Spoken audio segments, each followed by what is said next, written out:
406.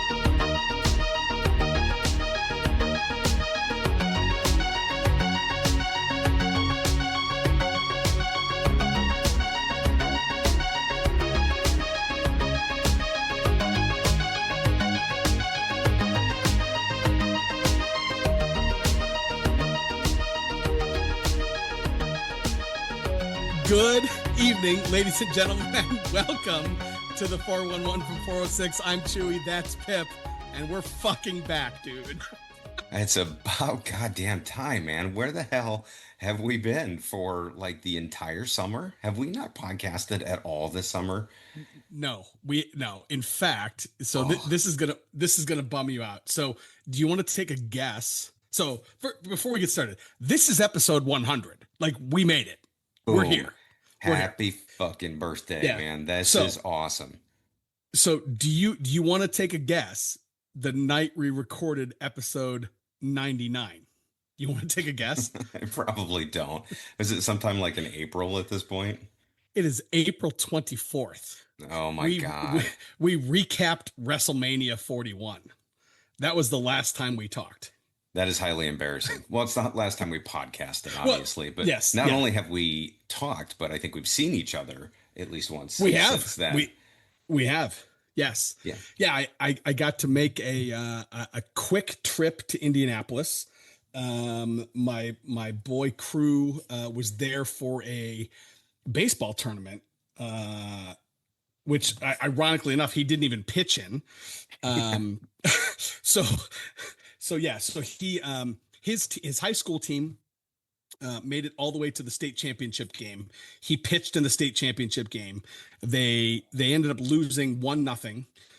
But it was an amazing run. He himself, that game, he pitched a complete game, 3 hits, no walks, 1 unearned run, and they lost 1-0.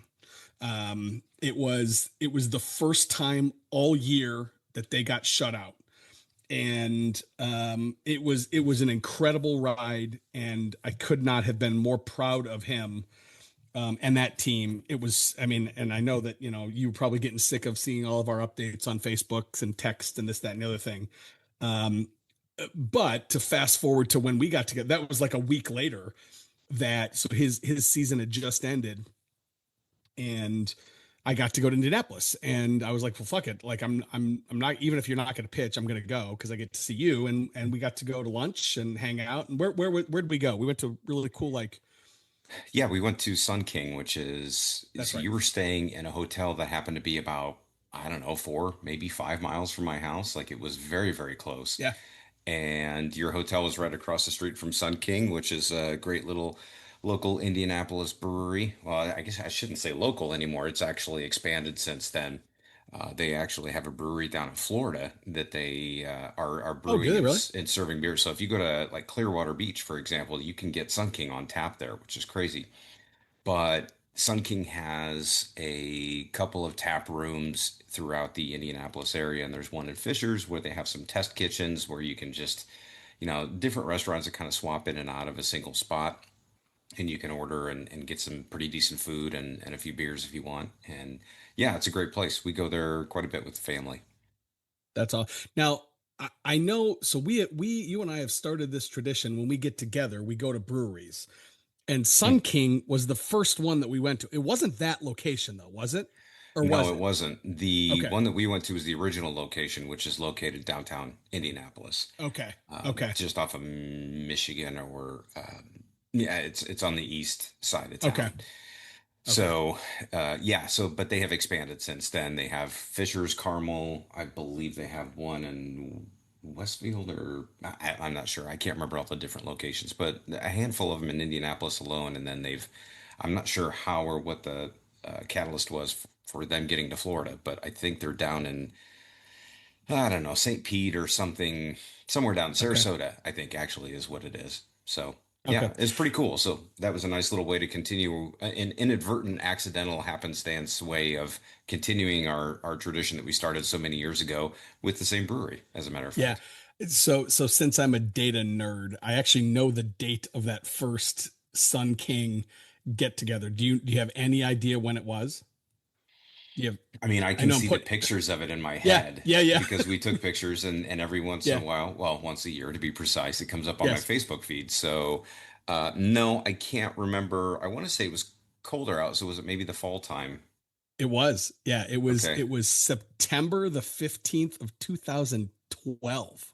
Mm, That's great. That's crazy. that's I, a handful I, of kids ago. yeah, it sure is, right? That's Yeah. crazy. So, and then I'm looking at my spreadsheet. We went back to that same location in 2022 in January. So that would have been when I was there for the Rumble in January Oh, I love that. That's 2022. awesome. Yeah. So again, I'm a geeky. I spreadsheet everything, kind of like Oh you yeah. with your concert stuff. So Absolutely. That's um, that's the only way I'm ever going to remember them. yes, So, yeah.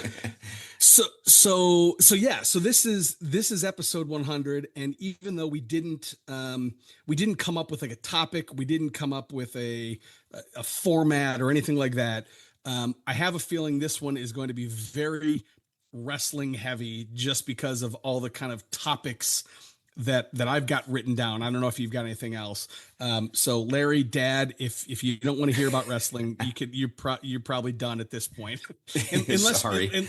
Matt, unless you want to dive in with anything non-wrestling related first, because I got a bunch of things that all mostly happen to be wrestling related tonight. Well, yeah, I mean, I think we can touch on a few things because there have certainly been a lot of things that have happened in the last 3.5 months since we've podcasted. And I'm going to try to remember all of them, but obviously I'll probably fall short. But in terms of like movies and things like that, we had the release of James Gunn's Superman, which I thought, which is something that we most certainly would have talked about had we been podcasting at the time. Yes, And I don't know, did you get a chance to see it? I didn't. Which bums me out. Well, here's what I'll say. I will, because Amanda wants to see it. So I will get to Okay. see it. The reason I haven't yet is just because the summer has been chaos. Oh, Um, sure. you know, Grayson goes to school. We got to take him to school. We're taking him to school this Sunday, and so he'll be at Mount Union. And yeah, so long story short, no, I haven't seen it yet, but I will. I Um, I I've didn't heard I've expect heard it, but yeah, I thought maybe, I mean, you seem to be the kind of person that sneaks into the theaters every once in a while. yeah, Whenever you have a window, sometimes late at night, you do yeah. sometimes make it unexpectedly, and you're like, I saw this movie. And I'm like, really? When did you Wait, have time to you? do that? Yeah. Sometimes you surprise me with that, so I was curious, but go ahead. I tell you what though, I've heard nothing but good things. Did you enjoy it? We have not talked about this, so like, did you, like I'm genuinely curious. Did you enjoy it?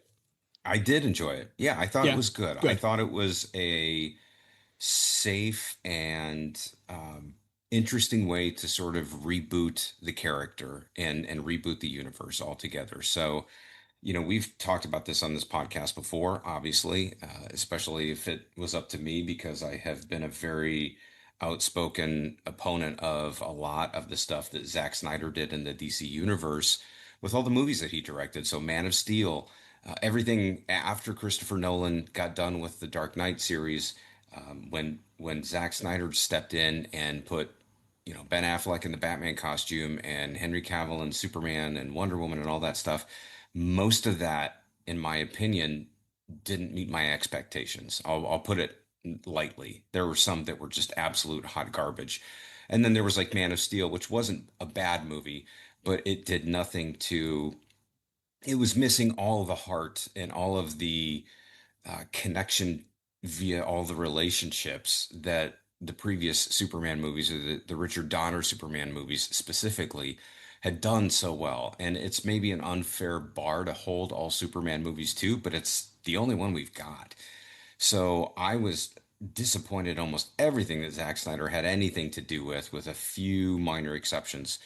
And so I've been waiting for this for a long time. I've been waiting for some kind of a reboot, but I was also really waiting with my eyes behind my hands, to just kind of peeking through my fingers because I was nervous that there's maybe just no way they're going to be able to redeem this character and get it right because they just haven't done it. It's been since 1980 since there's been a Superman movie that I liked, and that was Superman 2. Mhm. So I went in it really hesitant and came out pleasantly surprised that it was a movie that I thought was well done. Now, is it a fantastic movie? No, I don't think it's fantastic. I don't think it's perfect, but I think they swung the pendulum far enough in the other direction in terms of tone to really kind of pull people back in because it's a much lighter in tone movie. Superman is much more vulnerable, not just physically but emotionally, which is an interesting take on the character. And, again, there are certain things that I don't like about how they put it together. I personally think that Nicholas Hoult did a good job as Lex Luthor, but I don't think they wrote the character very much deeper than one of the single dimensional Marvel characters that we have gotten used to for the last decade. So, I think they could have done some better stuff, but overall, I thought it was a really solid movie. I enjoyed what they did. They balanced honoring all the different universes really well, I thought. So, they tipped their hat to a couple different iterations of Superman and certainly the Christopher Reeve version, the Richard Donner universe, but they didn't hit it over the head, right? They did use the music, but not a lot of it. It was tastefully done in all respects, and it's definitely a different take on Superman. You can't go in there thinking he's going to be the honest Boy Scout that Christopher Reeve portrayed or that Brandon Routh kind of continued. It's a little bit different. So I will say just keep an open mind about it, but also like, yeah, it's kind of hard to walk out of that movie and think, well, that sucked. Like that wasn't at all what I wanted. So Oh, I was good. I was Okay. happy with the outcome for sure. So is this a complete, like, it's not a continuation, it's not a sequel, it is a complete reboot of Superman. Like nothing before. It's not a sequel, it's not a retelling, it's just, this is day one Superman. For the most part, yeah. Okay. It's it's kind of there's some cheeky stuff in there that makes you think like I don't think they're trying to tie this into a multiverse or anything like that. Okay. But they throw a couple things in there that make you wonder whether or not it's got any connective tissue to anything that came before it. And Okay. I'm trying to decide whether I should give this one spoiler, and I'm not sure if I should or if It's you not would gonna want bother to it hear it. won't bother me. It won't If you're bother worried you about. probably because it doesn't change the plot. It's just a Yeah. cameo. But Okay. John Cena is in the movie as Peacemaker Oh, is for he? for a Okay. for a blink and you'll miss it cameo. But John Cena was definitely a part of the previous DC universe. So I don't think that is. I don't think that's an attempt to connect the universes. I think that's just an attempt to keep Peacemaker relevant because season two of that show is getting ready to come out, I Yeah. believe, this month. Yep. So I think that's kind of a subtle little way to give that a little press without necessarily tying the universe together. But for the most part, you're right. It is a reboot, is a complete reboot. It does not tell an origin story. It Oh, basically just that's good. throws you right in the Okay. middle of it's almost like if you didn't know any better, you'd be like, is this the sequel? Like, did I miss something? Because they're assuming the viewer knows a lot more than they do. And it doesn't make it too hard to catch up. It's not like a Godfather movie with a very tightly woven plot and all Right. these characters with last names you can't remember and all this stuff. You have to give it a few watches to really catch on. It's not like that, but it does sort of assume, okay, you know who Superman is, you know who Lois is, and they set the stage a little bit different. I mean, in this movie, again, I don't think this is a spoiler. Superman and Lois already know each other. She already knows he's Clark Kent, and they're already in a relationship with each other. So it kind Oh, of picks okay. up at that part and explores the dynamic of their relationship as it is very new in this movie, only a couple months in. So it's like, well, what does that mean? If she's a little contentious about some things, and there's a very long, I think 10 or 12-minute scene where she interviews him. I think that was in the previews. She interviews him as Clark, but he's speaking as Superman, and so there's a lot of interesting sort of back and forth there, which I thought was done really well. But yeah, I mean, it comes out on digital this weekend actually. So if you want to rent it for like $20 or whatever it is, you can. Otherwise, I think it will be they've already announced the date for for physical media, which I believe is in the next month or two, maybe. So you'll have a chance to see it soon if you want, or obviously if you want to just wait until it hits streaming, I assume it'll be on HBO at that point. Okay.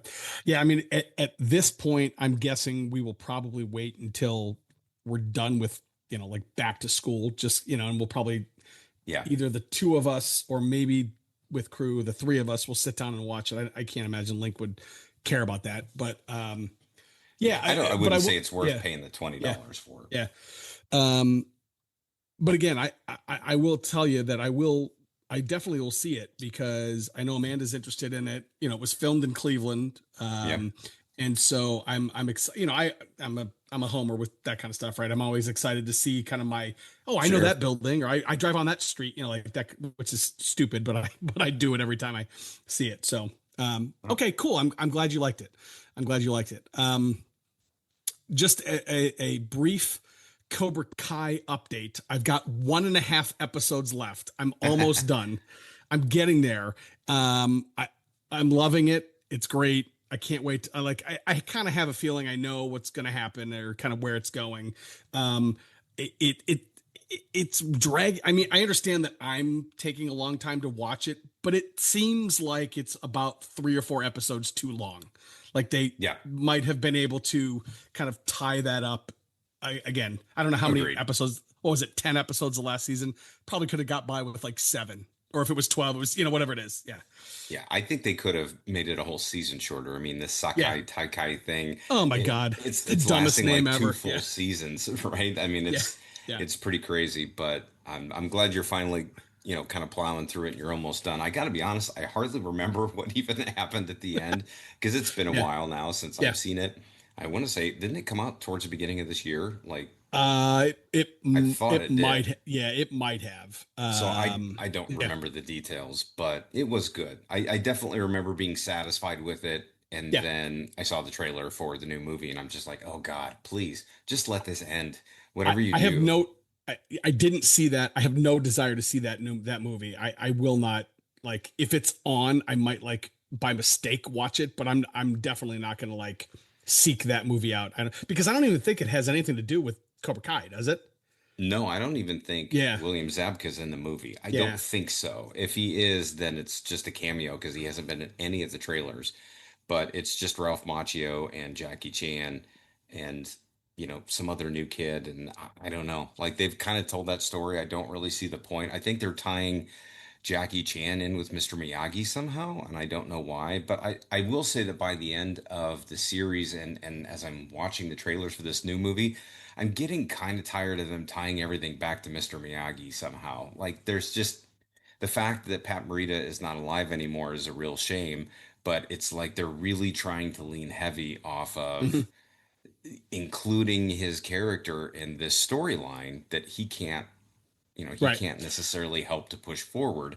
So it's like a bunch of just backstory, convenient backstory thrown in there to keep, hey, you remember Mr. Remember Miyagi, this right? guy? Like Yeah. It. we're gonna change what you thought about him and then make this big mystery and then, stuff like that. So the last episode of Cobra Kai that we watched, I think it was either the second to last or third to last episode of the last season, and it was the episode where Daniel like falls asleep and has like this vision of Miyagi fighting um um the Cobra Kai's in the original movie. Yeah. And it was it was cool to see it. The CGI was not great. And you know what it reminded me of, and I think you'll understand this reference. And you just hit on it. The Karate Kid franchise is doing with Miyagi what the Star Wars franchise is doing with the Skywalkers.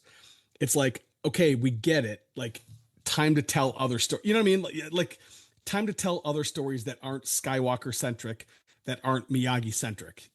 You Yeah. you follow me? Yeah. Yeah, I do think I understand. And it's like, okay, we can't it's like the decision has been made to not carry the story on. So we either need to make a clean break Like Right. the technology is just still, it's really close. Like I've seen some really incredible AI stuff online Oh, it's with crazy. Star Yeah. Wars and Mark Hamill and in ways that look better than what they did with The Mandalorian at this point. But it still doesn't, it's still just, it's missing something very crucial that I can't quite put my finger on. But yeah, Yeah. yeah, I agree. I think it's kind of okay, cool. Let's let it Yeah. die at this point. I mentioned back to school. Like, what are your girls back yet? Are they coming up? Like, it's got to be soon, right? If they're not Yeah. Oh back no, already. they've been back for a week and a half already. So Jesus Christ. Oh my God, yeah, that's crazy. their summer went super fast. It was maybe 2 months and some change. That was really it.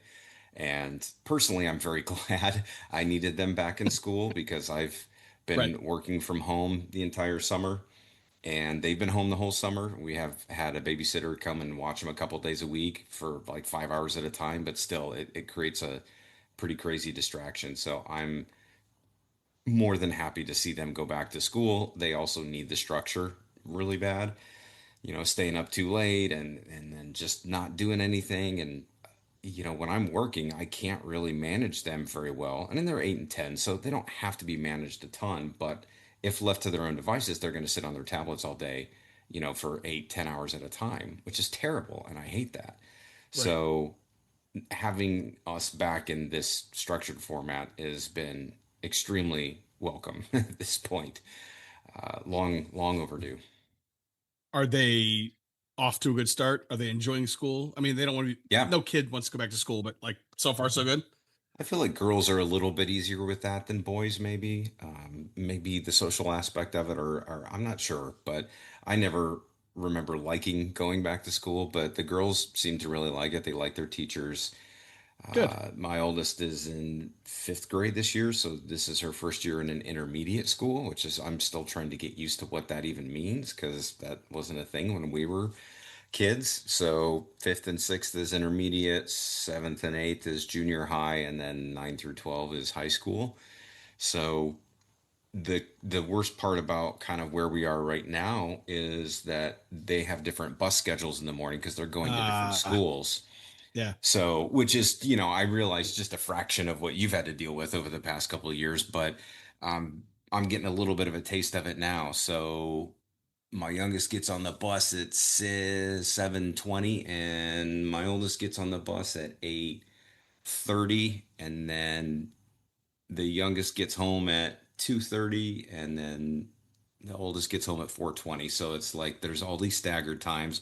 When all Yeah. is said and done, I've only got like a handful of hours to myself because it's just it's because it's staggered like that. Yeah. So Yeah. that's kind of a mess, but we've been able to figure it out so far. What it is Good. just it's making it harder for me to find time to get in the office because it makes it not really worth Yeah. it because I still want to be here when they leave and be here when they get home.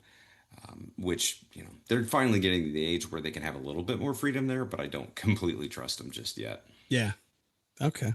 Well, good. Well, I'm glad you're off. Yeah, that's right. I forget that Indiana is a little bit ahead of us in terms of when you go back. Yeah. So like my youngest will go for a 1 day on Monday, and then that's like a soft open, and then he goes back on Thursday. And then my middle guy, who's a senior, he's got like a senior retreat thing tomorrow, and then he goes on Tuesday. And then I mentioned Grayson, who's going to college. We gotta have him there on the 22nd. I think we're gonna move him in on Sunday. And Wow, then he starts on the 25th. So, which again is like, so he's got 1 week and then he's got Labor Day. So, um, that's awesome. yeah. So what, what else you got before we get into wrestling stuff and Larry can tune out? Oh, geez. Well, so I did want to talk about one other movie that I saw that I Yeah. really, really, really liked. Probably my favorite one I've seen, I don't know, probably all year. And it's that movie Sinners with Michael B. Jordan. Oh, I'm so glad you saw that. Because I've again another movie I've heard nothing but amazing things about, and I'm like, is it actually this good? And is it good from somebody that like I respect the hell out of their opinion from a movie going perspective. So I had no idea you'd seen it, so I'm pumped Yeah. to hear your thoughts. I mean, I won't get too far into it, but I will say that it surprised me a lot. First of all, it is an absolutely gorgeous movie. Like it's just beautiful the way that it was shot. There are scenes in cotton fields, there are scenes at night at a juke joint where they're having a party and all this stuff, and everything is just really, really well filmed. Like you can really appreciate how much thought went into some of the cinematography, I think. The movie itself, I mean, the story, the plot, it won't necessarily blow you away, I don't think, but the performances are really good. I liked it. I just loved, I don't know, like there's something about it where I think if I actually watched it again, I could get more out of it. I think that there's more story there. And yeah, I don't know. I don't want to spoil too much of it. I will say that the trailers didn't make it look like a horror movie, and it's not a typical horror movie, but I mean, it's very from dusk till dawnish, So Okay. take that for what it's worth. But I would absolutely, the next time you're sitting down and you have a few free hours and you're like, I got to catch up on something, watch that movie. I think it's really good, and I would really Okay. love. I don't want to build it up too much because I feel like if you've heard nothing but good things and then you hear me say that, then maybe you're going to Yeah. set your No, no. bar too high. But it's worth it for sure. So it so my here's what I think it is. Just tell me if I'm right or wrong. And there's no wrong answer to this. Based on the trailers that I've seen, it looks like a southern vampire movie that is basically Django Unchained but vampire movie. Is that fair?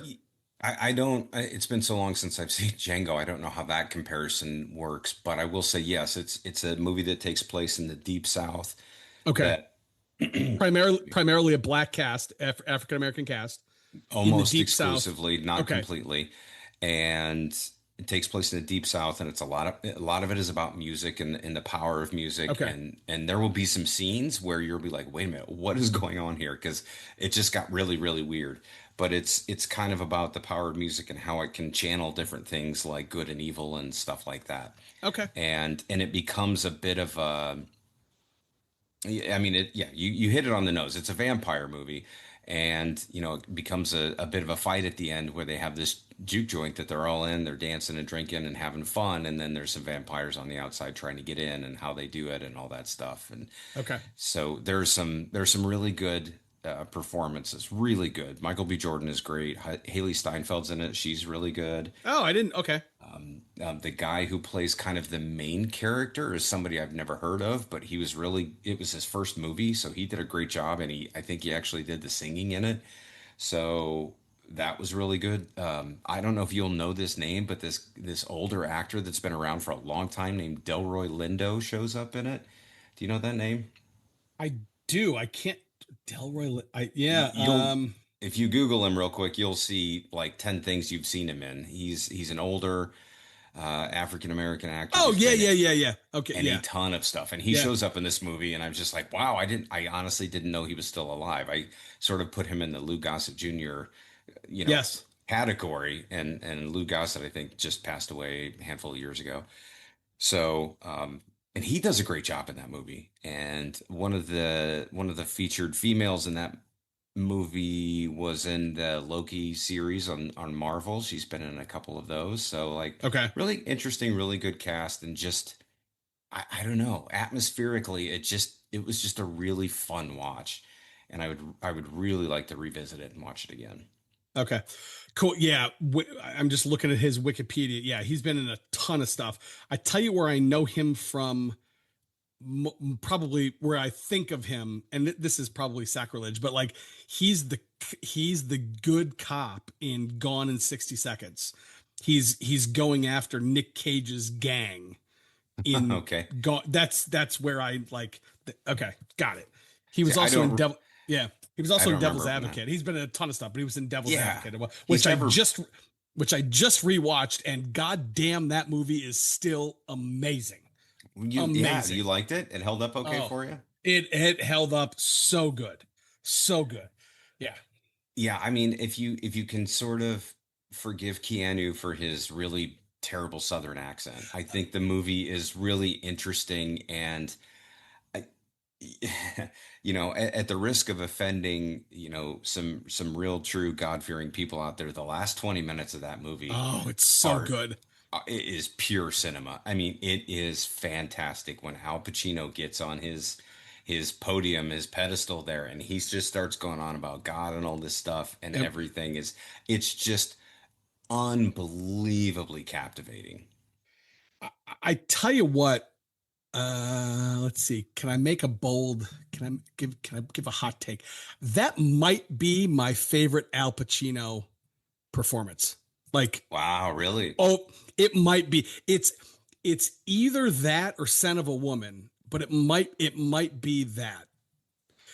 To your point, the last 20 minutes of that movie, but even and then here's the thing about that movie, and I didn't even mean to talk about this tonight.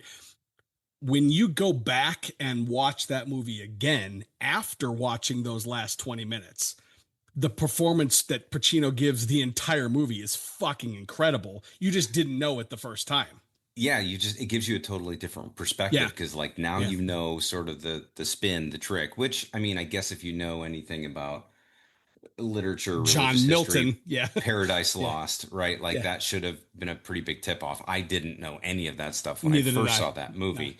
So that was all kind of a big surprise to me. But yeah, I would say it's it I wouldn't probably put that at the top for my own personal performance, but I would say that scene might be the most impressive scene that I've seen him perform because he made it look so fucking effortless. Like it just looked so carefree and so fun, and I put myself in the shoes of Keanu's character in that scene. I'm like, man, it'd have been hard to turn that down. Like the way that he Mm-hmm. sold all that stuff, like he had me going there for a minute.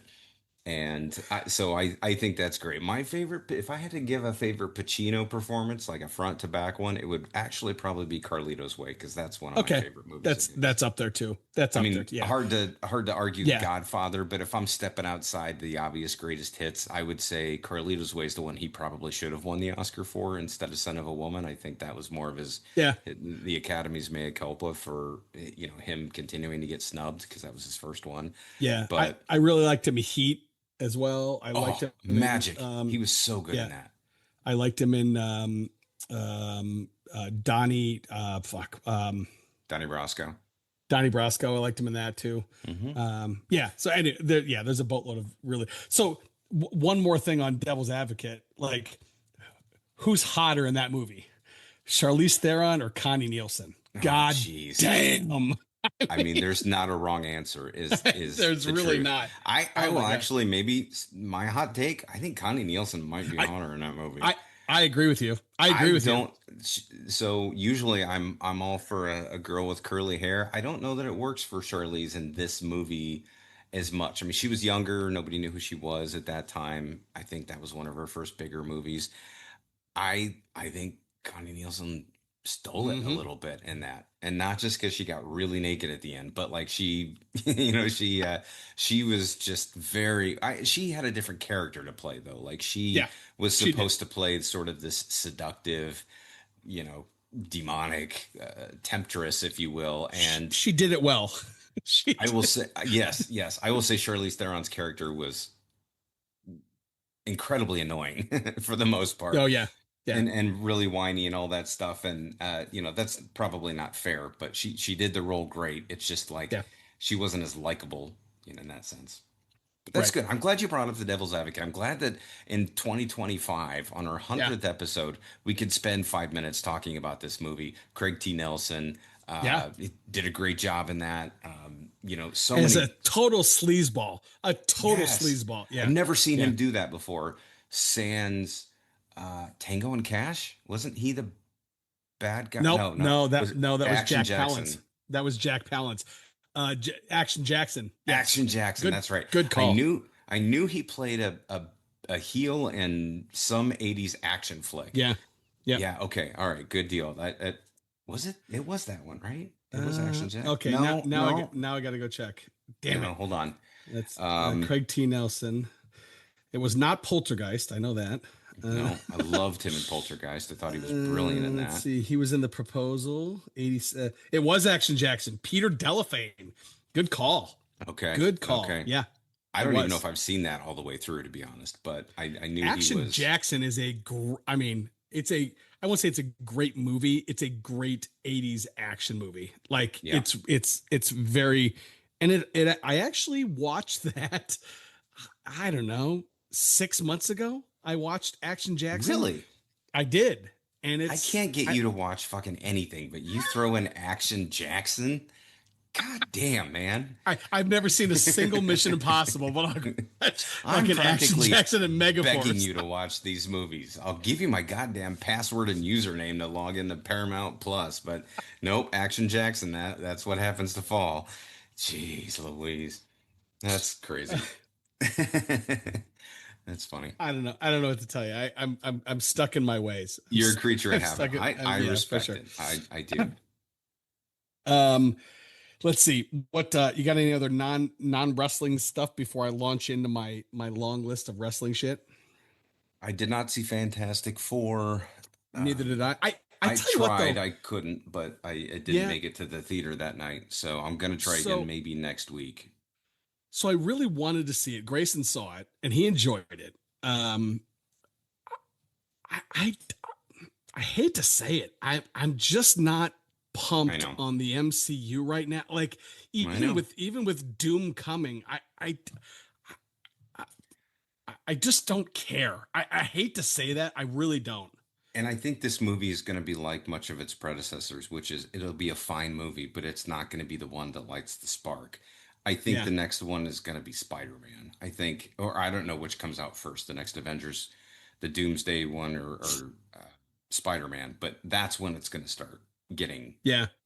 Good getting me again. Yeah. really excited. Yeah. Or well, I think that's when I'm going to start getting excited. Yeah. Is when there's a property out there that has proven to be good historically, and I have some faith and some trust in it. But Yeah. for right It- now, like Fantastic Four has been this is the third reboot or the third oh, attempt it's to try to and tell they've this been. story.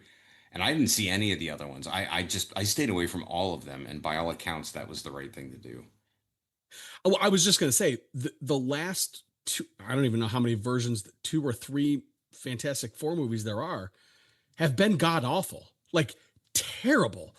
Like, I mean, yeah, I mean, we've seen Silver Surfer before, we've seen Doom before, we've seen, all. I mean, in fact, what Deadpool and Wolverine, they make a big joke with the Chris Evans character. You think it's Cap, and nope, it's Johnny Storm, right? And like that's a Yeah, big joke, and that's kind of what the Fantastic Four has devolved into. It's kind of a joke at this point.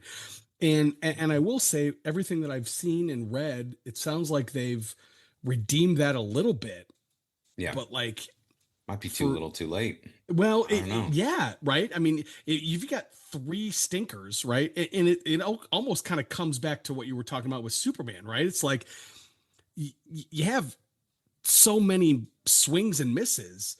In order to kind of bring it back to the mainstream, you got to have a movie that's so much better, right? You can't just Right? have a serviceable movie. It's got to be awesome. You know what I mean? Like when you Yeah, get down very here, you much. got to be up here to raise the average, so to speak. Yeah, very much so. And I've never been a comic book guy. I know you were for a while, but there seems to be great reverence to these characters, the Hmm. Fantastic Four. Like people Big time. love the Fantastic Four. So it's endearing to me that people continue to want to see these movies succeed because they have failed so many times with them. I think this is the right cast and the right, way to do it because I believe the story takes place in like the 50s or something like that. I don't know. I think it's a bit of a period piece and there's some time travel involved towards the end, and that's how it ties into the Thunderbolts movie and stuff like that. So, I don't know. We'll see what happens, but I did not see that. But I will take this opportunity, and I know I might be falling on deaf ears, but I'm going to say it again. I need you to watch Peacemaker. I need you to watch that series. Okay. It is Okay, I John will. Cena It's at got his John Cena. Yeah. absolute finest. It's funny as fuck. There are so many 80s metal songs in this, stuff that you've never even heard before, I guarantee. But man, is it funny, man, is it lighthearted, and I just can't say enough good things about it. I rewatched the first season, which is why I'm bringing this up, because I was excited for the second season. And the second season may very well suck and be terrible and whatever. But I'm all in. Like, I'm very excited about And this. This is the one thing out of the DC universe in the last 20 years that I've been really excited about. so correct me if I'm wrong. Like he's not a good character, right? He's a bad guy, right? Or He's or or at the very least, the Stone Cold Steve Austin tweener of the DC unit, right? I mean, he's not. I mean, he's you're right in that he's not a white meat baby face Okay, as the okay, wrestling community would call it. It's more of he's doing things for all the right reasons, but the things he's doing is terrible. Like he will preserve peace, justice, in the American way at any cost, even if that means murdering innocent people, that kind of thing. And so his value okay, system is very distorted. And he's clearly kind of an idiot, like he's not a smart guy, but he believes very strongly in what he does. And his father is well, I won't spoil that because that puts an interesting spin on it. But it's played by okay. Robert Patrick, Terminator 2 Oh, fame, okay, and they kind of go into their relationship, which explains a lot about why Peacemaker becomes who he becomes. They don't lean so heavily off the Suicide Squad movie that you have to go back and watch that. They will touch on it a little bit, and they will show okay, some flashbacks, but it doesn't it doesn't exclude you from being able to enjoy what's going on in the show. okay. So let me ask you this, just to give me some sort of um, gauge. Hmm. Is he Rorschach from Watchmen, or is he like Homelander from The Boys? He's more Rorschach, but I wouldn't call him Rorschach. He's like Okay. a Naked Gun version of Rorschach almost, Okay. if you Okay. if All that right. makes That's sense. okay. That's helpful. Speaking of that, did you see the new Naked Gun movie? I I didn't yet. I can't wait. I It didn't. looks I'm great. hearing good stuff, Okay. but also I feel like the trailers don't. Don't look great. Don't I'm look not great, do they? loving what I'm seeing, and I think that Liam Neeson is as interesting as it would be to see him in a comedic role. Like, I just don't see him being able to pull that off. I don't know. I could be totally wrong, but I'm just I don't know. I have a So bad feeling about it. it's funny you say that, because like to me, when I first saw, so the only things that I know Liam Neeson from, and I know that I am way underplaying what he has done, right? I know him first as Qui-Gon Jinn. I know him second as the guy from Taken. I don't even know his name in Taken. And I know him third as Hannibal Smith from the A Team. That's all I know him from. And again, I'm sure I'm forgetting a bunch of stuff that he's done and this, that, and the other thing. But to your point, like to look at that, and I'm sure that's probably why they chose him. He's not a comedic actor at all in my mind, and and I just don't know that he can pull it off. And maybe I'm wrong, but again, I've heard nothing but good things. But I'm kind of like you. I'm like, I'm just not sure that's going to work. I haven't seen one thing in any trailer that has made me laugh, like that has made Right. me think, oh wow, I love the perspective of comedy that they're coming from on this. Like, it seems darker, not in theme, but just like it just doesn't. Yeah. Like, I've watched a couple Naked Gun clips because they're circulating now with the popularity of the movie. The original Naked Gun with Leslie Nielsen back in the late '80s or whatever it was. And I'm like, those are still making me laugh. Like, those are still Hmm. really funny. Now, granted, that's a different style of humor that's way more slapsticky. But I mean, that's what I think they're trying to stick to here. I just don't know that I believe he's got the chops for that. But I Yeah. would love to be wrong. I hope that I'm wrong. A lot of people have said that it's really good, but also I feel like a lot of people want it to be really good. Yeah. And so they're kind of willing it into existence because they want people to go to movies and pay their money and see these these films in theaters, which I 100% support, but also like I don't feel this one. I'm not sure yet. I'm gonna wait till it comes out on streaming and uh, you know Yeah. try my luck there. Hopefully, I'm wrong. I Okay. would love to be wrong. So it's a good segue.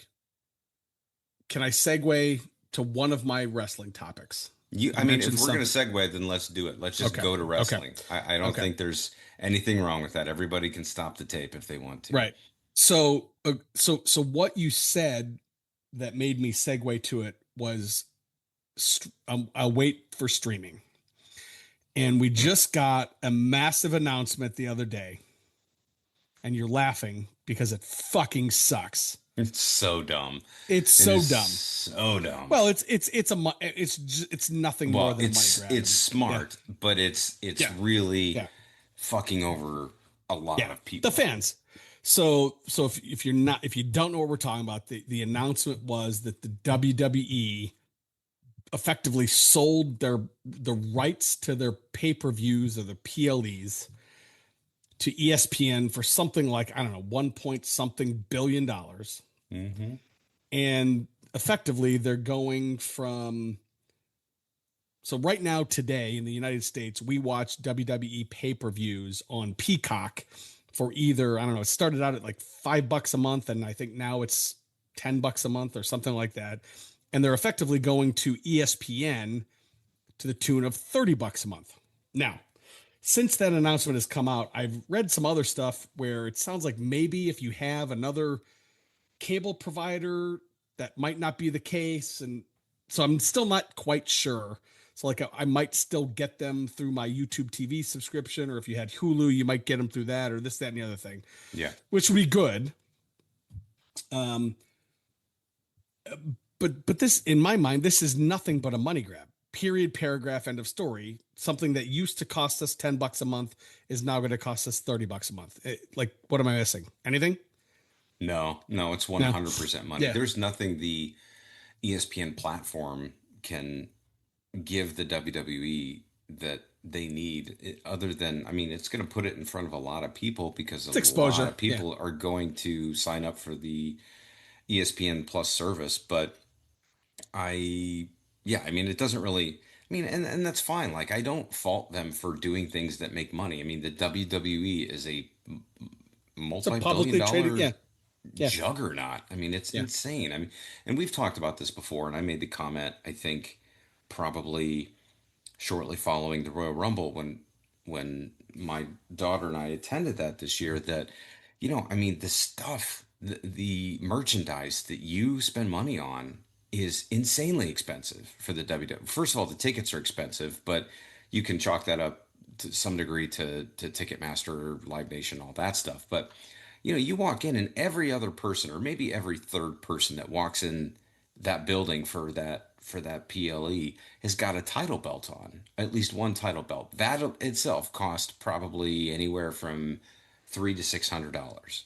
That Yep. alone. And they're wearing the shirt of their favorite wrestler, and they've got a hat, and they're decked out in their clothes, and they're buying new merch as they're there. So like they are just like getting Yeah. dump trucks of money dropped on their heads. The WWE is these days, and good for them. They've found a way to market this thing as a juggernaut, and so I certainly don't fault them for that. But I'm in the same boat as you. I'm like, well, I don't know. I wouldn't have signed up for ESPN the service because I have YouTube TV, so like there's no point in that. I don't watch enough sports to warrant a whole Yeah. separate sports network. That I already get the basic ESPN packages. Now, do those go away with this? As Yeah. as time goes on, I don't know. I don't know what the landscape of that looks like. There's never there's never like a final destination when it comes to this stuff. It's like just wait a year and it'll change because Yeah. things bounce around all the time. But what bothers me is that not only is the price basically tripling, you're only getting the PLEs. You're not even getting the archived The content. You're not backs. Yeah. getting all of their library. Like that, I don't know if we even know what's happening with that stuff I, yet. I've not heard it. I don't know. To me, the thing that makes the most sense is to put it on Netflix. but yeah, you're right. Like right now, as Yeah. far as I know, that goes away when this thing, because pretty sure the first time this goes into effect is with WrestleMania this year, which will be March of 2026, March or I April, think it whatever it might be is. sooner. I don't think Is WrestleMania it is the okay first one. I think it might be the Royal Rumble. It might be the very first in PLE of January? Okay, maybe you're right. 2026. Yeah. I Okay. think. I don't know for sure, but that's the impression I get is they said as of 2026, as of next year, the PLEs are going to be on ESPN. And that's I don't know, man. Like that's it's crazy that not only do we have to triple the price, but now we get less content. So we have to pay Mm-hmm. more for less, For which is a less. total shaft to their customers. Now maybe they don't care at the end of the day because Yeah. they're going to ESPN, so they're going to go to a platform where people watch, a lot of stuff. And to be honest, the diehards, the WWE diehards, they'll follow They'll them. get it all. They'll They'll get it go. all. Yeah. The ones So that never normally wouldn't watch ESPN, they're going to end up on that network 100%. 100%. anyways, for sure. I almost wonder, God, I hope I'm wrong. I almost wonder if TKO throws Peacock a bone and they say, "Hey, look, we're taking the PLE of business, but we'll keep the archive stuff with you." And I if hope that's the not. case, I hope not too. But if that's the case, then I got to pay $11 a month or whatever it is if I want to keep the old stuff for Peacock, and then I got to pay $30 a month for ESPN. Yeah. I'm already paying $90 a month for fucking YouTube. I And mean, Netflix if you want to watch Raw. and So Netflix. so depending on Yeah. what night of the week it is, you have to So it's decide like what four streaming different service apps. you're going to go It's to. like Yeah. it's like four different. I mean, now I don't watch with any sort of regularity. I don't watch Raw with any regularity. I don't watch I tune in SmackDown almost. sometimes. Yeah, right. But I don't go like I Yeah. don't go. It's not appointment television for me. Right. But you're right. Like right now, or in a year or 6 months, we'll be in a situation where Monday night you're watching Netflix, Friday night you're watching whatever you're watching your cable, right? Sunday night you're watching, or Saturday Sunday night you're watching ESPN. Yeah, I mean it's crazy. Oh, and like throw in NXT. I don't even know where NXT is. I don't know. Is that on cable? I don't even USA. know. Yeah, Is I it think that's okay? on So that's cable. cable. Yeah. So, but yeah. The So ironic thing about this whole fucking story is that in the beginning, the first really effective streaming service that ever came out was the fucking W. WWE network. And you remember Like how they much it had was? it. It was like Remember how much 10 it was? bucks a month. $9.99. That's 10 and bucks a month. it was all the back store. It was all the back catalog and every PLE, and that started Yep. with WrestleMania 30. I think Yeah. it was the I'm pretty sure it was the one where Daniel Bryan won the title. I think it was WrestleMania 30. Okay. That's 12 years ago, and 11 years and ago. and they didn't have necessarily the infrastructure, and the interface was terrible. Like it was in its infancy, but nobody had done that, and everybody thought that they were idiots for doing it at the time. And they knocked it out of and the park. and they fucking killed it. So like it's so crazy to me that people shit on professional wrestling all the time, but like they were way ahead of the game yet again. Going all the way back to pay-per-view, all the way forward to their own network. Now they didn't keep the network because they found more money selling it all to Peacock. And how could you turn that down? But Yeah. man, if there was ever a need for a WWE network, it would be today. Like Oh, you'd think that they could absolutely do that. Now, can they make over $1 billion on it like they can with ESPN? No, probably not. But it's there. The need is there. I think if they could just get someone to design a decent user interface for it, like it would be incredible. I think it'd be great. But maybe people only see the WWE as complementary to something like Peacock or ESPN. Like nobody's going to sign up for it as its own service. It only works if it's married to something else. well, I mean, I think the reality is, I think you hit the nail on the head. So, yes, wrestling fans would absolutely pay for a WWE network to get all of that content, Raw, SmackDown, NXT, pay per views, all that stuff, right? But to your point, the TKO and the WWE, they get a shit ton more if they bundle it with ESPN and Yeah. or Peacock and or Netflix and so Because they like don't have to I do get it. anything. Yeah. They don't have They to don't pay for the infrastructure's the there. It's service, done. the Yeah. infrastructure. Like they don't Yeah. have to do any of that stuff. Yeah. So, NBC or ESPN, they handle, or Disney, I guess you could call them, like they'll handle all that shit. Yeah. So all you got to do is just give them access to the content, and there it is. Yeah. And now it's all digital anyway. So you're basically just lifting and shifting. Yes. So it's a great deal for the WWE. It's a shitty deal for the fans.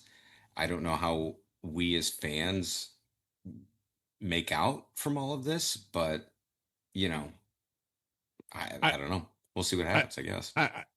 I genuinely don't think they care. Um No, I don't I think they care either yeah. because they're still getting people to show up to the Right. shows. They're still selling out, or not selling out, but they're still selling Yeah. 70,000 tickets to, one of the big four Hmm. events. They're still selling out PLEs, all that stuff. Like Yeah. their merchandise is flying off the shelves. Why do they care what somebody's subscription rate is going to be? It Yeah. doesn't matter. So for SummerSlam, which was kind of the next one of the topics that I want to talk about, Oh was yeah. August 2nd and August 3rd. Between the two nights, they put 114,000 people in the building between those two nights. I mean, it's ridiculous. To your point, that like they're selling tickets, and you remember what the tickets cost last year when we went to SummerSlam. You know what they cost when you went to the Royal Rumble in January. I mean, and that place was sold out, or if not sold out, it was fucking packed, right? Yeah. So, Hmm. um, did you watch SummerSlam? I did. I did watch it. Okay. Uh, So, I th- yeah, go ahead.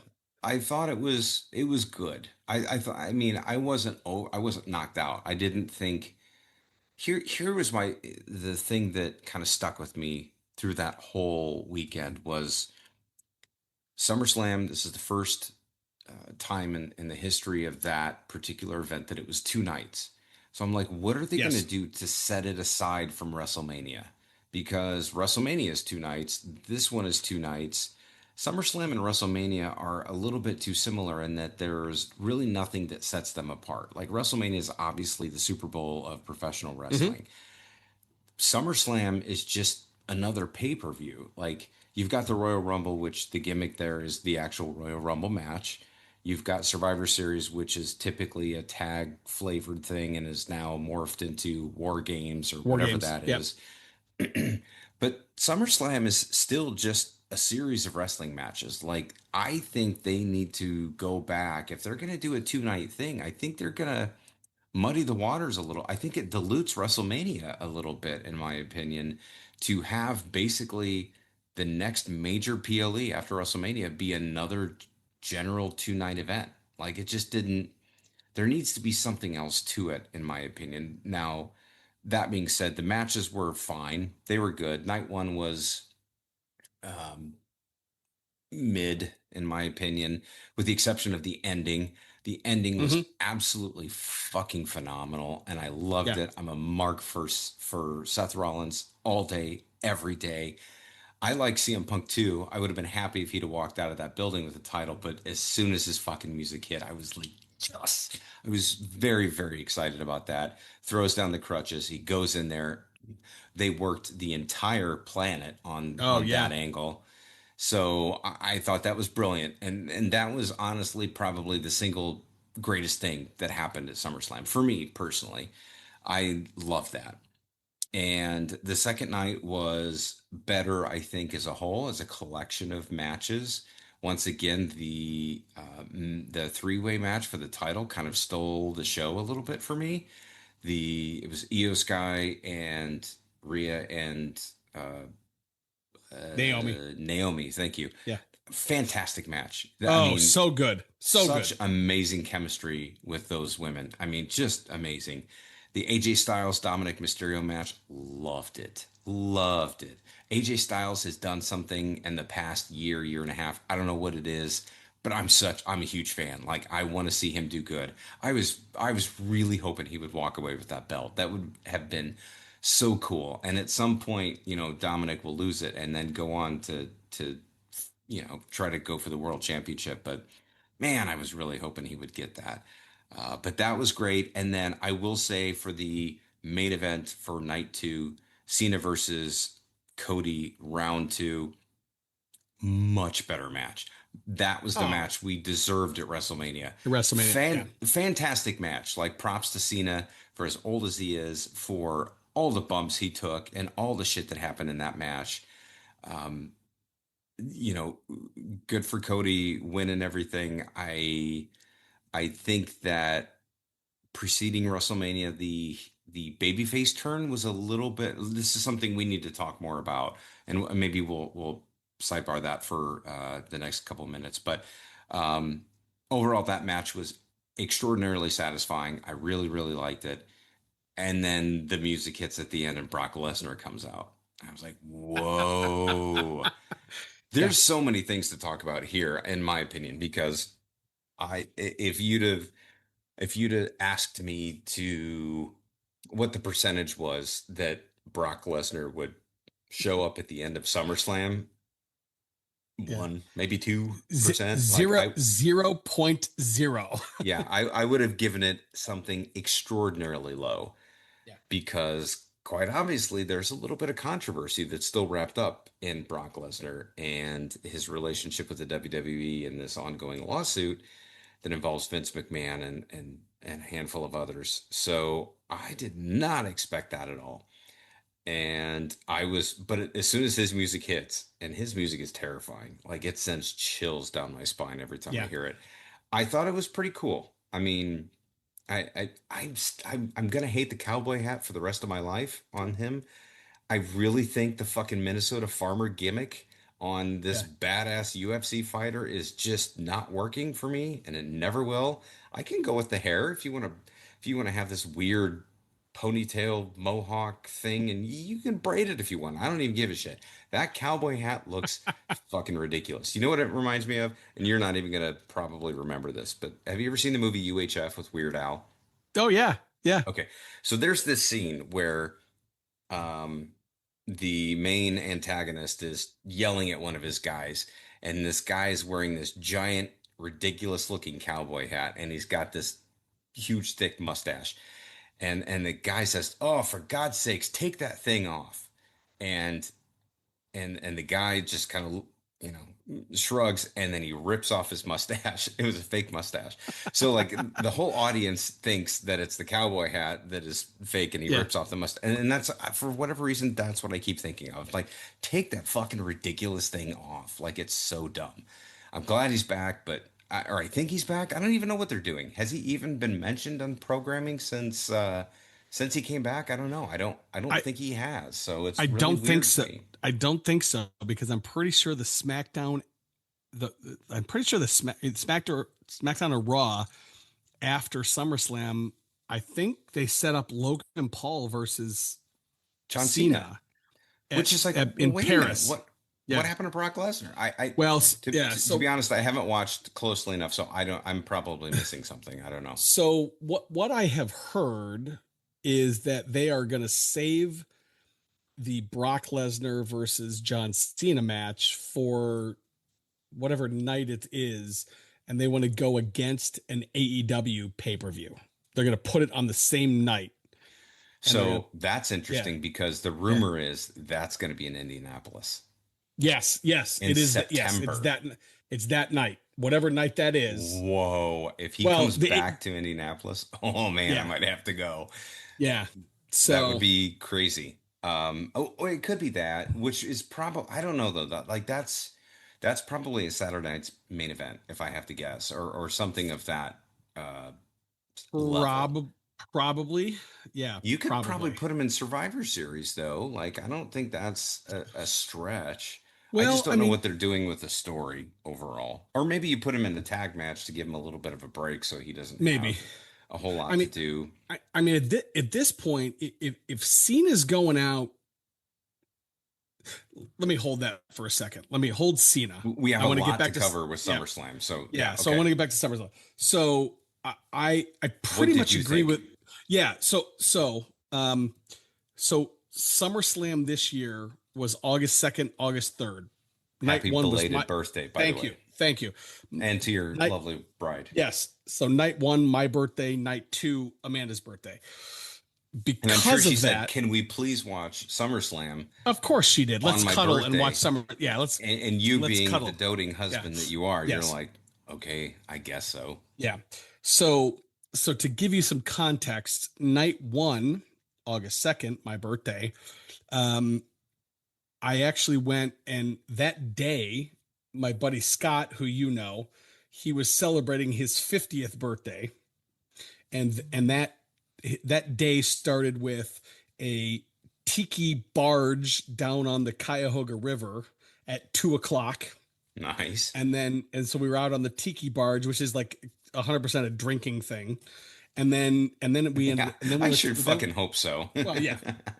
And then we went to dinner where there was an open bar. So we got home about 9:30, 10 o'clock, and I had been drinking since about 2. And I sat down and I watched SummerSlam starting at 9:30, 10 o'clock. And I kind of halfway zipped through and halfway fell asleep and watched some of it, Oh, I bet that you kind of snored thing. through a couple matches. I did. You know my work, right? Yeah, you were with me with the Rumble, right? Right.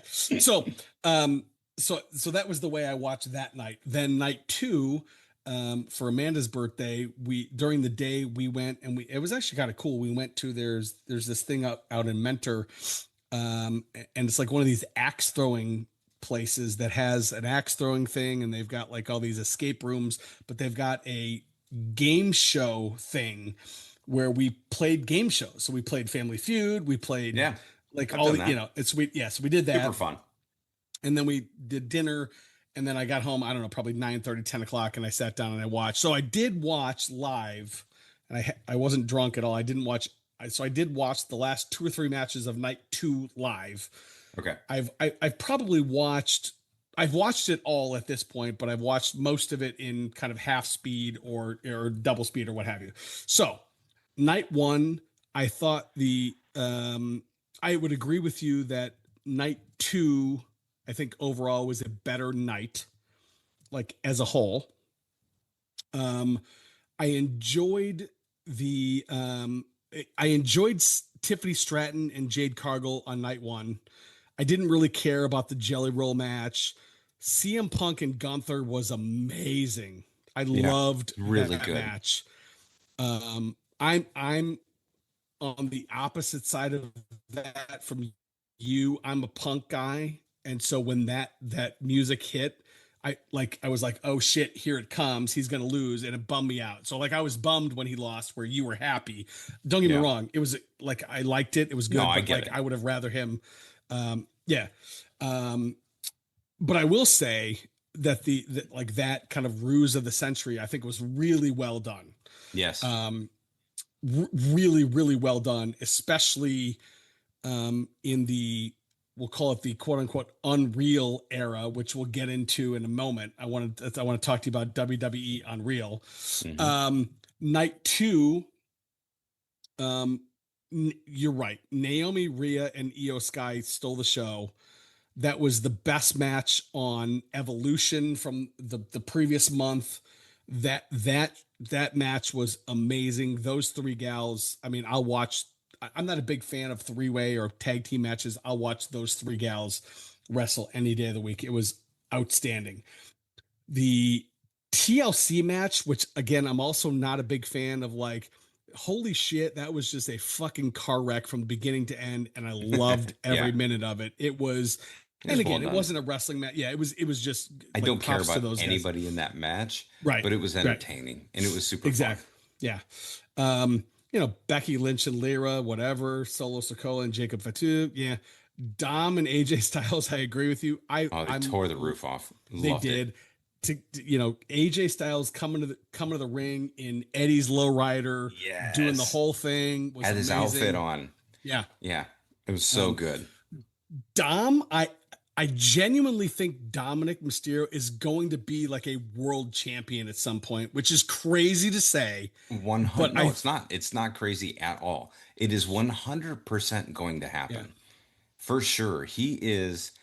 I mean, the stuff that he's done, and it's funny because as a technical talent, I think he's maybe decent at best. He's still Yeah. got, I think, a little bit to grow and a Yeah. lot to learn, but he can work the crowd so well. Oh, he's so good. And it's unbelievable. Nobody has cheered or jeered for Yeah. him like compared to any other superstar in history. Like it's crazy what he's doing with that, and he's doing it well, and he's got the pedigree and the Yeah. Mysterio name to really catapult that to some great things. Did you by chance see the footage? He showed up at Hmm. a That what's that other that federation? Mexican It's league not. that they bought. Yeah. Yes, I dude. don't know what it was called, but yes. It's not AEW.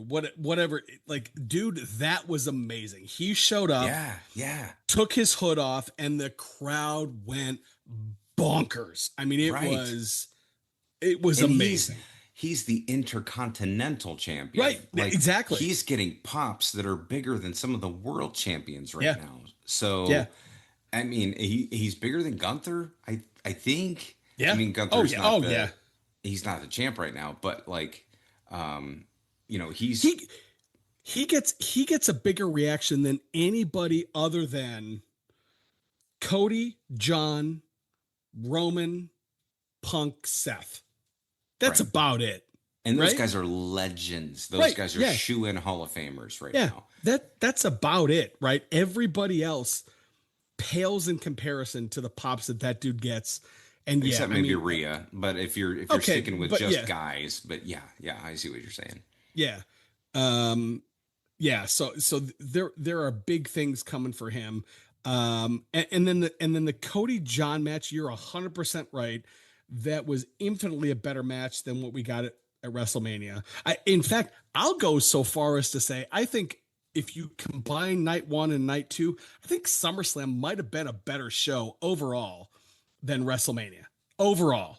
That's interesting. I Yeah. have heard some people speculate similarly, and I would have to really kind of take a Yeah, you'd have to go back and look. deep Yeah. dive and look at Um, all that. But I think they were, I don't know if that says more about SummerSlam or less about WrestleMania, because I think this WrestleMania was a bit of a, it other was. It than was the not. women's three-way Yeah. match, like it was kind of a, nah, it was okay.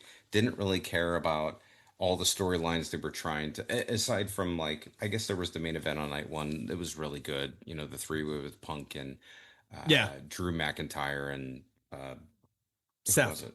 Seth. Thank you. Seth, right? Yeah. That Yeah. was really good. But I mean, like the show's not that great if all you can count on is the main event for each respective night and maybe one other match on the card. Like they've got Yeah. to do better than that. And that's why I'm Yeah. really concerned that SummerSlam and WrestleMania being right next door to each other and being just the same sort of two-night format thing, like they got to come up with some kind of gimmick for SummerSlam, or they need to do something different to help it Yeah. stand apart, because otherwise they're going to start blending together and it's like, well, I just watch WrestleMania, why would I watch SummerSlam? Right. That's my So opinion on that. I agree. My fear is they're going to start giving us more and more two-night pay-per-views, which I do not like. Yes, I don't. for sure. I didn't like Well, it with WrestleMania.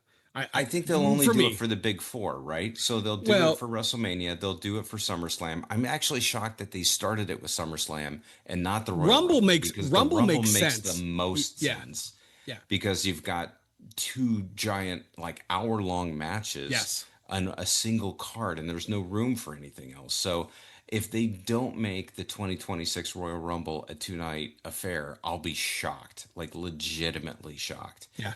Survivor Series, I don't know. I don't think it needs to be, but it won't be this year. But they've got a lot of time to figure out what that looks like for next year. But they've got to do something different for SummerSlam. If they give me two fucking nights of war games, which, because again, we talked about it on the God, podcast, that'd be terrible. The first 55 minutes of war games literally don't count until everybody gets in the match. It doesn't Unless they matter. can somehow spin it into something that, what they really need to do is take all four of their pay-per-views, right? And they need to connect them together somehow, which they have done with the Yeah. Royal Rumble to WrestleMania. You win the Royal Rumble, you get a title match at WrestleMania. WrestleMania is sort of the bookend, right? So Yeah. You don't need anything more special for WrestleMania because it's WrestleMania. SummerSlam needs to be the beginning of that bookend, and whatever happens at SummerSlam needs to tie into something at Survivor Series. Whatever happens at Survivor Series, Mm-hmm. maybe if you win Survivor Series, you get to pick your number in the Royal Rumble or something. Oh, I yeah, don't know. yeah, Like yeah, obviously they pick 30 every time, so maybe that's not. Maybe it increases your odds or something. I don't know what it is, but they need to tie them together in some way that makes sense because otherwise they're just sort of floating out there and they don't yeah. have as much like meat to the bone, in my opinion. No, I agree. So going back to SummerSlam, one last thing. Um, John Cena and Cody Rhodes. I think that might have been John Cena's best match in probably a decade. Oh, Like, for sure. like, Not like, even close. I mean, maybe his best match since he wrestled Punk at was that Money in the Bank where they like both had the title belt and Punk like went away with the world title, whenever that was. Yeah. Um, I didn't even mind that John Cena lost that match. Oh, no. Um, Not at all. because He needed to. yeah, I yeah, mean, yeah, it's a little sooner than I thought they were going to take the title yeah, from him, but yeah, I don't think that's a bad thing. I just think that, I mean, Cody has been the guy that he was going to pass the torch to. He's yeah, technically already passed the torch, but this became a little bit more official in that respect. yeah. And so the Brock Lesnar thing, I think you hit the nail on the head. I was shocked. Um, I actually think the like the hair and the hat and I don't think that's a gimmick. I think that's who Brock Lesnar is at Oh this yeah, point. You it know what I mean? Like is. It you know, I is. think that's he's just like fuck you. Like if you don't like me, whatever. So yeah, I'm interesting to see where that goes. I kind of think John Cena beats Brock Lesnar whenever they have that match. Um, Yeah, I agree. but but I don't think they're really going to make a big story out of it, right? It'll just be like, hey, can he overcome the beast? And I think he's going to do it. And I guess the only thing I'll say about Brock Lesnar is um, I was shocked just because of all the kind of extracurricular stuff that we've got with Brock Lesnar, and the fact that they brought him back just tells me that their legal team is confident that bringing him back isn't going to fuck something up. Is the best I Right. can say, you know. So, and I'll just kind of leave that at that. So let me backtrack now to Well, John let Cena. me ask you Yeah, something yeah, yeah, yeah, yeah. before Please, we move past Brock Lesnar. Do yes. you think I mean it's sort of a hunch that I have and I don't have no this isn't like something I read on the internet. It's just something I kind of feel. But like, do we think that the reason that they turned Cena so quickly, like they just like randomly on SmackDown, the night before, or yeah, the night before Mm-hmm. SummerSlam Night One, 2 nights. Yeah, yeah, yeah. Cena just magically becomes a good guy again. Do we Yes. think that's because of Brock Lesnar? Do we think that that's because they were able to come to some sort of an agreement to get him to show up and they're like, well, shit, we got to turn him now because we can't have heel John Cena face Brock Lesnar. There's no there's no story there. Maybe there could be a story there. I don't know, but I just it seemed so rushed the way that they did it. Like the way that they made him a heel and then the way that they brought him back, it left a lot of questions to be answered. And I think they could have done it better, but I'm just like, why did they rush that so quickly? Is it because they were afraid that people were going to boo Cody too much at SummerSlam because they did kind of boo him at WrestleMania, At right? WrestleMania. Like Yeah. So I lots to think unpack there, but you get yes, what I'm trying to get I at, I do right? I 100% do. I think there's three three things there that cause that. One, I think when Brock Lesnar comes back and beats the shit out of John Cena, you can't have Cena be a heel when Lesnar kicks the shit out of him. He's got to be a babyface.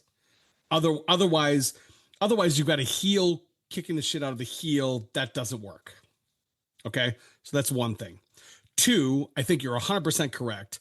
I think they were really worried about the fans booing Cody if he beats John. Because here's the reality. Whether John Cena is a heel or a babyface, we want to cheer him in his last year. Yes. We love, like, we just love. We know he's going to be a good guy again. Right. But we, and again, I'm sure there's exceptions. We collectively love John Cena. Right. We want him. We want to see the hero's journey. Right. We want to see him win. We want to cheer him. We want to see the Super Cena. We want to see the 5 moves of doom. We want to do that stuff. Yeah. Right. We also know that they are going to turn Cody heel at some point. 100%. 100%. So the crowd is totally trying to manifest this at this point. Yes. So that's and then what was the third thing? Lesnar and that. Fuck, I forgot what the third thing was. But yeah, I think they it wasn't working. Like the heel turn just wasn't working because of the fact that we wanted to cheer him. Really? Right? I didn't get that. Well, I felt like it was working, but I agree with you in that I think that the crowds were starting to be like, okay, we know he's a heel, but we know you're going to turn it back. So we're going to do it for you. Like the crowd is always a step ahead of, the creative or whatever. But yeah, I think he could have, if he really would have leaned into it more, I think they could have stretched it out a little bit more. I thought that they would take him as a heel maybe to Survivor Series. And then he starts to, because now, like, I don't know. I could be totally wrong, and I'm sorry. I didn't mean to interrupt you, but like, no, that's good. We are in August. His last match is going to be in December. We've got 4 months before he's done. Like, are we going to get tired of him again? Like, not we, you and I probably won't, but like, are some wrestling fans going to start booing him again? Because it's like, I don't know. Like, what do we have to give him to do between now and his last match?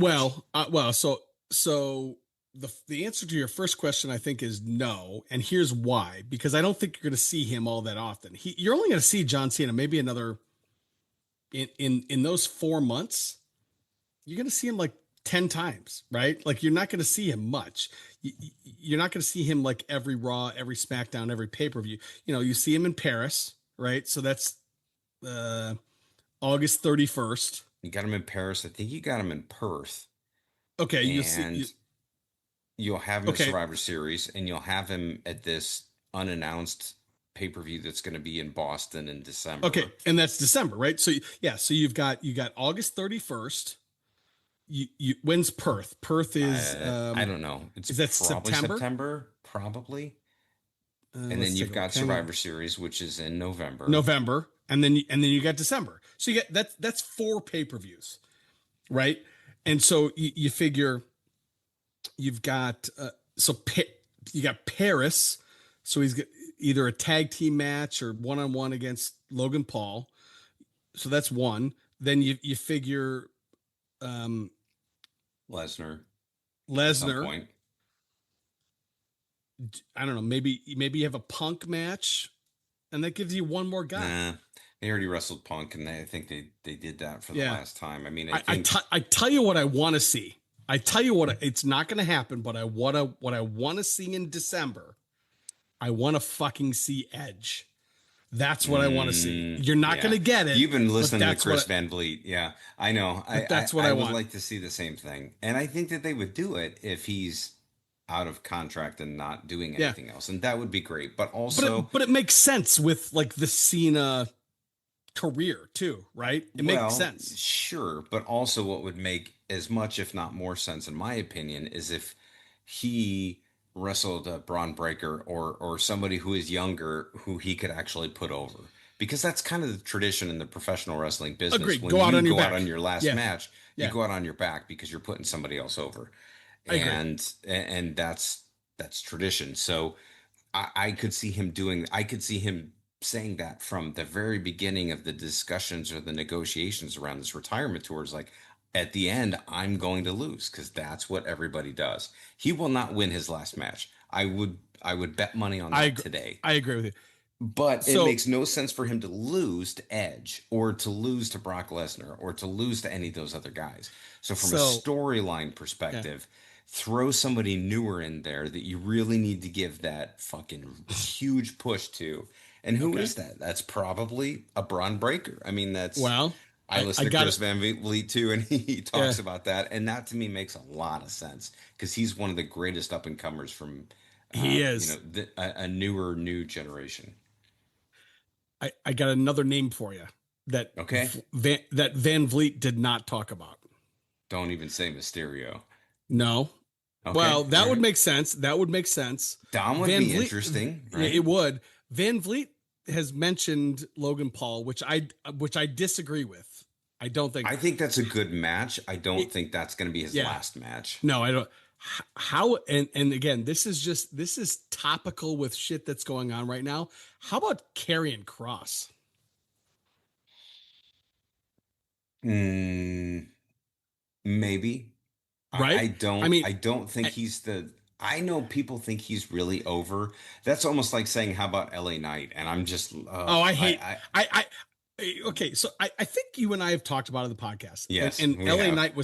LA Knight was not on my list tonight, but you mentioned him, so I got to bring it up. I, I I don't don't get get it. it. I I don't get I it. don't know if I slept through 6 months of a push. Yeah. Like No, he didn't I get don't know if I pushed. I was don't just think he got I don't know if I pushed. was just drunk through like 7 pay-per-views. I Well, don't you get it. were, for the record. Okay, that's fair, but but I look at him. I'm like, yeah, he's a fine wrestler. Like he's good. He's in good shape. He's 40 something years old. He looks Yeah. amazing. No, he looks great. He's I he's just got good I've charisma for I've just sure. never cared. I've just never cared about LA Knight.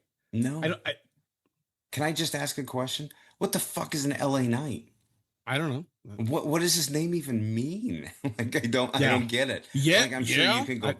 you can go Yeah. back in the history of all the wrestlers and be like, "Oh, that was stupid. That was a dumb gimmick, blah blah blah." But like today, that makes it just doesn't, that in itself doesn't make sense. Now, that's not my hang up with him. Right. I'm Yeah. like you. Like at first I kind of felt the same about Jey Uso, and then I'm like, "Oh no, now I get it." Like Jey Uso's super over, deserves to be over. He's got this kind of overflowing charisma that he Yes. deserves that shot. So I was really happy to see him win the title, or albeit the controversial sleeper hold bullshit that he did. But good Yeah. for him. He needed to be on top. Glad Hunter strapped a rocket to his ass. Blah blah blah.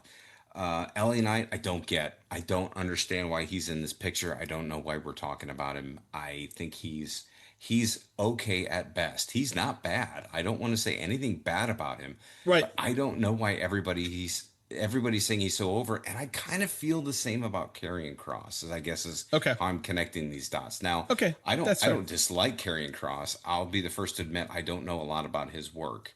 And I don't know if the fact that he's allegedly not with the WWE anymore is So he's also a not work. so he's not. So the reason I said that, so he's allegedly not. So I watched like an hour and 40-minute podcast just today with Yeah. Ariel Hawani, who I Hmm. actually really like. Yeah, If you he's don't, great. He's okay, a okay. good interviewer. Very good. So Karrion Cross and his wife, I think it's Scarlett, like Yes, they yes. got released. But did And he they? went on, well, so he went on Ariel's show, Hmm. and Ariel asked him point blank. And to Ariel's credit, he goes, I don't think I've ever said these words before, but I'm going to I say heard it. this. Oh, did you see it? Okay. He goes, I did. Yeah. are you working me right now? And like, I give him a lot of credit, but and he said, nope, I'm answering these questions as Kevin, not as Karrion Cross, blah, blah. Okay. So this actually segues very nicely into my next topic. Did you watch WWE Unreal? Yes, I did. You did. Okay. So I think this Karrion Kross story is next season's Unreal. What I Oh, mean by that's an interesting take. I like okay, that. so what I mean by that is Unreal is this show. If you're not familiar, it's this show where they're telling you they're pulling back the curtain of WWE. They're all this kind of stuff. But let's be honest, they're still fucking telling a story. They're still showing us what they want to show us. It's not everything. I genuinely believe that the Karrion Kross story is part of the show. I Yes. do, so so yes, he's released the same way Ron Killing's R Truth was released and then brought back, shaved his head and this, that, and the other thing. And that's why I mentioned John Cena and Karrion Kross. That would be like kind of a cool thing to put over the next up and comer. I agree with you with Braun Breaker. He'd be an excellent choice. But wouldn't it be cool if, because again, if you look at first season of Unreal, it was a lot about John Cena, right? It was about the Royal Rumble. It was about WrestleMania. It was this, that, and the other thing. Wouldn't it be cool if season 2 of Unreal was, hey, we let go Karrion Kross, and then we brought back Karrion Kross, and then John Cena put him over. I'm I'm really extrapolating. I just think that would be kind of a cool storyline. Yeah, I don't disagree with that at all. I actually think that that's an interesting take. Um, I suspected that maybe Unreal would be sort of a yearly series, and the series would revolve around all the events that happened between the Royal Rumble and WrestleMania, because that's sort of the Mm-hmm. sweeps week, if you will, of WWE storytelling, of creative, right? Like everything we know as wrestling fans, having been wrestling fans for a long time, that the best storytelling takes place between January and March, or April, Yep. I guess we'll say. Yep. So I kind of thought that the next season of Unreal, which I do believe I heard was going to be next year, was going to take place around the same time frame, because that's really the most interesting behind the scenes footage right there, is to tell you the wrestling fan, how they came to what they ended up presenting at WrestleMania. So I'm not saying that's the way they are doing it, but that's the way I sort of thought that they might continue to do it, because I don't see them doing that season more than once a year. But maybe they will. Maybe they'll change their mind. But I love the idea of them already planning out what that looks like. I don't think I think the Carrying Crossing is a total work. I'm not sure that it is, but the R Truth thing I don't think was a work. I think he legitimately got let go, and the outcry was so huge that the WWE said, "Oh shit, maybe we need to bring him back." And I think that's what happened. I think that they are, like with the Seth Rollins injury, they're going extra steps forward to try to work everybody like you and I, who like to talk about this stuff on shitty little podcasts. I think that's what they're trying to do, because Karrion Kross is supposedly really, really over. I don't know how old he is. I don't know how much of a young up and coming talent he is. I He's thought, he. I looked today. He's 40. okay, so he's I not looked. Yeah. super young. So that's why I guess to bring it all back to what we were talking about, to me, I don't think that makes as much sense to make John Cena's last match against someone like him. I would rather it be someone like Braun Breaker, or Dominic Mysterio, or somebody who they're like, man, there's no bigger rocket ship that you could attach to anybody's back. So let's give it to this guy, right? I don't, I don't know who that is, and I don't know what that looks like, but I do think that that would be the best use of John Cena's last match, because putting him out against Edge, I mean, you could totally do that, but when that ends, that dies, because Edge is not going to go on much past that, and Cena's obviously never coming back. So I don't know. That's just kind of my take, but I think that that's all really interesting. Yeah. Okay. I got a couple other things Okay. Let's see. Oh, speaking of Unreal, did you notice that Peyton Manning is an executive producer of Unreal? I saw that. That's fucking cool. Like I have nothing else to add, but that's just fucking cool, Yeah. I thought. Yeah. He's the first name that comes up in the credits. So I Yeah. thought that was pretty interesting. Yeah. Um, okay. One more kind of quick hitter.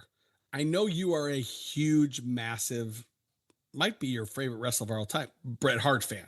Actually, Yeah. Jake is probably Bret Jake's Hart. my favorite, Okay. but Brett's on my Okay. Mount Rushmore. Yeah. Okay. So I have seen an inordinate amount of Bret Hart content recently around, specifically around Goldberg. Okay. I, Obviously, Goldberg had at the Saturday night's main event, Goldberg lost to, was it Gunther? He lost to Gunther, which is actually a pretty good match in terms of like Goldberg matches. I don't know if you saw it. Yeah. It Um, was all right.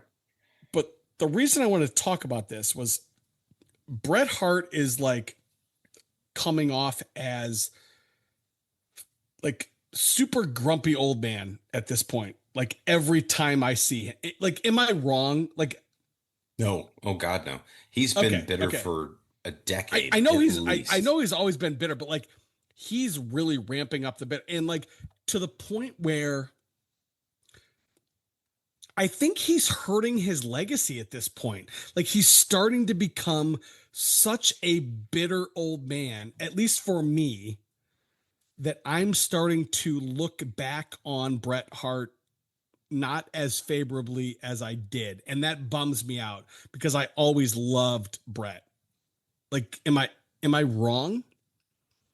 I don't think there's any such thing as right or wrong in this. I think it's just how you feel. I mean, for me, I think this is sadly, it is part of Bret Hart's legacy is that he does a lot of shoot interviews where he goes Yeah. out and he talks about Goldberg. He talks shit about Goldberg. He talks shit about Hogan. He talks shit about a lot of people. The only people he doesn't talk shit about in any capacity that I can remember are Kurt Hennig and Roddy Piper. He loves those guys, and he's obviously, his relationship with his brother and all of that stuff is super close. But Bret Hart, I think the problem is that those are the questions that he gets asked all the time, and I don't know Sure. what it is about Bret Hart, but he has very uh, limited abilities to hold back. Like he never just says, "I don't want to talk about that anymore." Like He's like, fuck that guy. he He's like, never pulls a yeah. punch on Goldberg because Goldberg ended his career. And he rarely pulls a punch on Hogan because of WrestleMania 9 and because Hogan, which can maybe be our last convenient Yep. segue, It's gonna be. um, Yeah. has historically been a huge politician behind the scenes of the WWE in terms of positioning himself to be the top guy at all times, and rightfully so in some cases, and maybe not so much in others. And so yeah, it's disappointing. It doesn't hurt his legacy for me just because I feel like I've already just sort of come to terms with the fact that Bret Hart is just not he's just not a happy guy. Like it, I guess this is sort of separating again. This is gonna segue nicely into the Hogan conversation. This is separating the art from the artist. The artist in this case is Bret Hart, who has had some probably a lot of damage to his body and maybe even his brain over the years, and has turned him into this person who is not super pleasant to be around when it comes to his peers. And um and that's really unfortunate. But when you go back and you look at what he did in the ring and you look at how he helped everybody else, and the people that he liked, I mean, he's openly said Shawn Michaels, who he hated at one point, is one of the greatest wrestlers ever. Like there's not been a lot of better in-ring performers than Shawn Michaels, and that's a Yep. lot coming from Bret Hart. And now, granted, that's because they kind of mended fences and they didn't hate each other personally anymore. But um, I do think that for me personally, it doesn't affect his legacy as it stands as a wrestler. As a person, he seems like kind of a kind of a shitty human. But as a wrestler, it didn't, none of that has affected anything that I've felt about how he made me feel as a, as a fan. Okay. Uh, that's fair. You have always held Bret Hart in a higher regard than I have just overall, right? But I have never taken anything away from him in the Sure. ring. He's, if he's not Mount Rushmore, he's top 10, like all time. Well, like anything I else, like you have to be specific, right? Like I think yeah, technically he's on the Mount Rushmore. yeah. Does he have the charisma that Promo, some it's of his terrible. Yeah, peers? yeah, No, yeah, no, yeah, definitely not. yeah, Shawn Michaels eclipses him by a mile and a half when it comes to the overall package of what Shawn presented to everybody, yeah, right? Like he's got the in-ring ability, he's got the charisma, he's got everything. Brett was just one of the greatest technical wrestlers, and that's just something that I've always really gravitated towards. I really appreciate the little things that everybody does in the ring. Like when Brett takes that, when he gets thrown into the turnbuckle and he takes it chest first, like that, Chest. It's that so good. It's it's so good. so good. And he Yeah, he delivers a bulldog really great, and his clotheslines, like all the stuff, the like that. snap suplex That's and the yeah, yeah, yeah, because you see his contemporaries at the time, again, Hulk Hogan, somebody who can't do that. He just can't do that. Like he does other things really well, but he can't do what Bret Hart does. And for whatever reason, I've just really always appreciated the technical abilities that he's offered. yeah. So okay, so we've arrived. I wanted to. I think it's important that we spend a couple minutes, Yes. and I didn't want to gloss over it. I also didn't want to start with it, but I want to talk about Hulk Hogan. Um, Hulk Hogan passed away. Um, and and you've alluded to it. Hulk Hogan is a really difficult figure to talk about, to eulogize, to whatever, because he's a complicated person, right? We can talk about Hulk Hogan as the wrestler, but we can't separate the wrestler Hulk Hogan from the person Hulk Hogan, from the political, from the social, like all these things, right? So, um, I, I'll talk for a minute and then I'll let you either talk or respond or shoot holes in it or what have you. So, um, Hulk Hogan to me is a Mount Rushmore professional wrestler, like period, paragraph, end of story.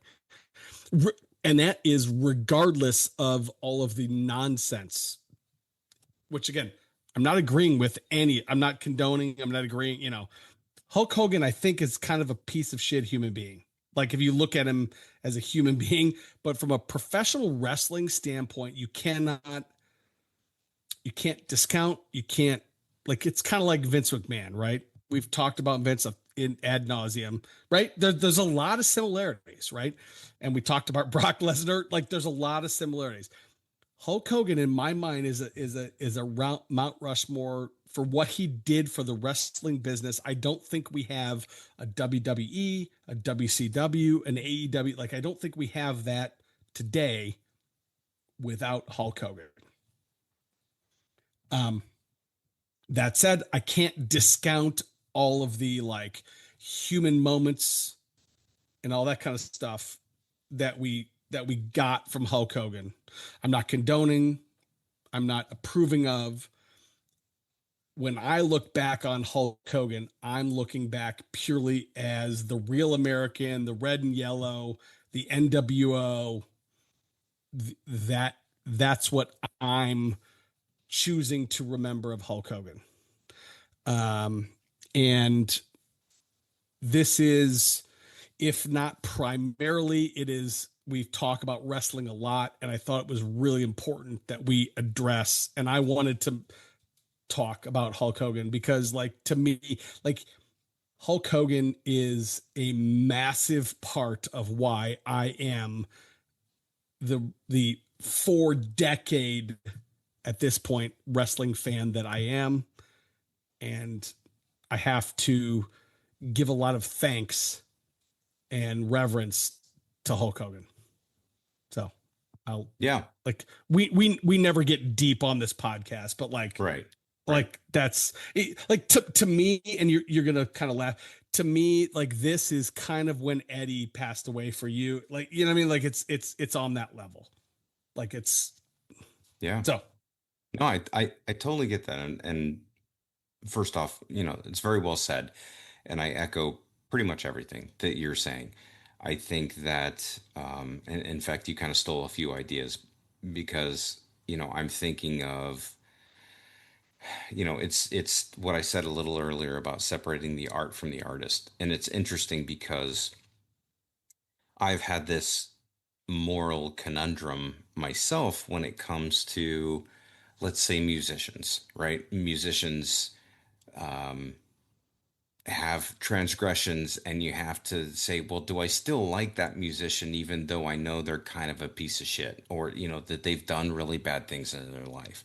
You could use the Michael Jackson.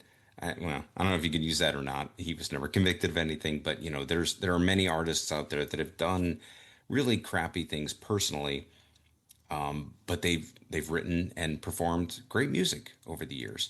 The thing that I think makes the Hulk Hogan conversation really interesting is that you can Hulk Hogan is a character, and Terry Bollea, which is his government name, if we're going by the Unreal yeah. nomenclature, um, they're two different things in a sense. So, because I've thought a lot about this because there's a lot of opinions online.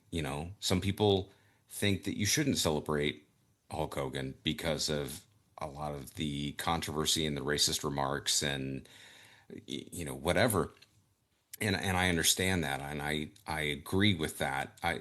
There should be no tolerance for that kind of stuff, but also the things that we look back and feel nostalgic about aren't the human being Terry Bollea, it's the character Hulk Hogan. Now, granted, Terry Bollea is responsible for the character Hulk Hogan, but it's a character. At the end of the day, he's playing a part. It's like a movie that lasts for 20 years. That's how I see it. And that's how I've been able to come to terms with the fact that I can feel sad about losing that character because that character meant a lot to me when I was growing up. I remember going to a video store and renting a videotape, watching WrestleMania 3, watching WrestleMania 4, watching WrestleMania 5, all three of which Hulk Hogan was the lead character in all of those epic events.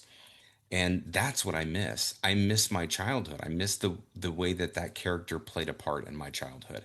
I don't know Terry Bollea. I've never met him. I don't know who he is as a person. I've heard some not great things from a lot of people.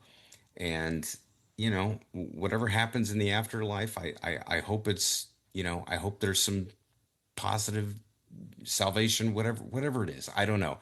But I hope there's a happy ending for him as a person. But I don't miss the person because I didn't know him. I had no personal relationship with Terry Bollea. I had a relationship with Hulk Hogan because he was the guy that I saw on TV. He was the guy that beat Sergeant Slaughter when we had the war in Iraq and all that stuff. And he's the one that beat the Ultimate Warrior and then handed him the title and all that stuff. And he's the one that became the bad guy, in the NWO and all this stuff.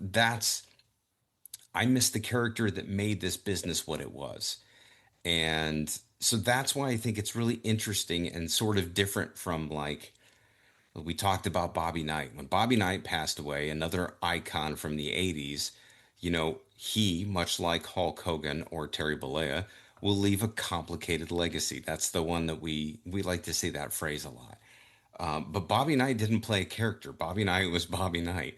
Hulk Hogan played a character, or Terry Bollea played a character called Hulk Hogan. So I think it's a little bit different, and it takes a special kind of mindset to be able to separate those things and be like, I feel sad for Terry Bollea, and I feel sad for his family that there's this loss, and I feel sad that he as a human being has a legacy that was pretty tainted by the end of it, and not a lot of people liked him. He was, like I said, a politician behind the scenes, and didn't seem to be very kind to the people that didn't benefit him. But the character of Hulk Hogan was everything. He built this business, and he was the face of it. He was the first professional wrestler on the cover of Sports Illustrated. He body slammed Andre the Giant at the Pontiac Silverdome. All the stuff that you and I know. It's I think it's perfectly justified to look back at that and say, man, that's a hard loss, but it's Yeah. also it's tricky, you know. I mean, Yeah. I hope that made sense. Oh, no, it made perfect sense. And I also think, um, you, you hit on something that was interesting. It's like, I've seen a lot of people talk about how you shouldn't or can't celebrate the life of Hulk Hogan.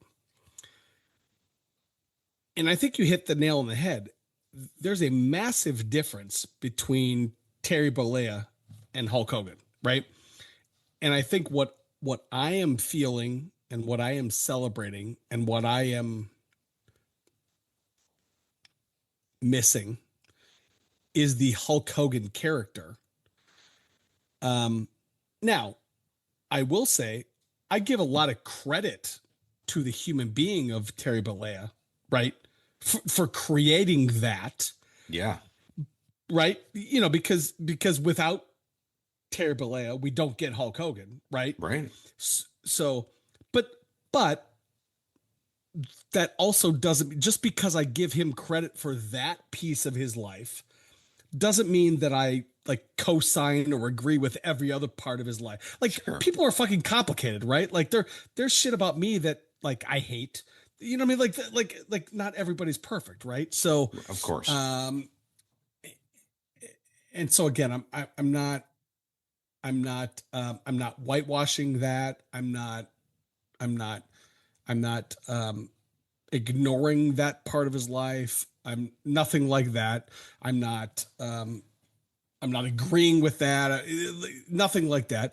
But again, like the pieces of, I guess the best way I can say it, the pieces of Terry Bollea's life that affected me, I'm appreciating and I'm thanking him for. And the pieces that I don't care for, I'm going to ignore. Yeah. Is the best way I can, Well, I mean, yeah, we are not judges, we are not juries. We No, can't like no, all we can do is appreciate what he gave to us. And right. when I think of people like Hulk Hogan or Eddie Van Halen or Prince or all these icons that I grew up with and they Yeah. died. The thing, talk about getting really deep on this podcast. The thing that Ozzy, right? Ozzy, right? Yeah, exactly. Yeah. The thing that affects me the most is I feel like a little piece of me goes with them, Mm-hmm. right? Because when Hulk Hogan or Eddie Van Halen or Ozzy Osbourne or all of these guys, when they go away forever, that's a piece of me that is gone too, because I've given myself to them, Yeah. a small piece. It's not Sure. the Yeah. Yeah. not my whole self, but like there's a piece of they are part of who I am. And when they go away forever, that part of me is Yeah. gone. Whether it's them, whether it's my mom, whether it's anybody. Like that is its own sort of sadness. So I think it's okay to feel that way. And that's what a lot of people need to hear. What I think is really interesting is what I was going to say, what you already tipped your hat to is we're going to have this exact same conversation. It's going to be much more complicated in 3 to 5 to 7 years when Vince McMahon dies, Mm-hmm. because Yeah. his legacy is arguably more tainted than Hulk Hogan's, but also what he has given to this business is arguably even more Bigger. important. Yeah. So, wow, what is that? That's a mind job just even thinking about what that's going to be when all is said and done. Yeah. Well, uh, yeah.